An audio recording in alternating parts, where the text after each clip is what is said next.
வைகை அணையை தூர்வார உத்தரவிடக் கோரிய வழக்கில் தமிழக பொதுப்பணித்துறை செயலாளர், நிதித்துறை கூடுதல் தலைமை செயலாளர் பதிலளிக்க உயர்நீதிமன்ற மதுரை அமர்வு உத்தரவிட்டுள்ளது. மதுரையை சேர்ந்த நபர் உயர்நீதிமன்ற மதுரை அமர்வில் தாக்கல் செய்த பொதுநல மனுவில் வைகை அணையை போர்க்கால அடிப்படையில் தூர்வார உத்தரவிடக் கோரியிருந்தார்.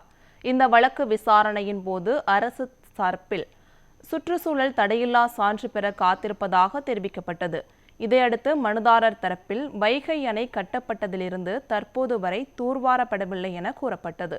அணையை தூர்வார சுற்றுச்சூழல் தடையில்லா சான்று தேவையா என கேள்வி எழுப்பிய நீதிபதிகள், வறண்ட காலங்களிலேயே தூர்வாரும் பணியை மேற்கொள்வதுதான் சரியாக இருக்கும் என கருத்து தெரிவித்தனர்.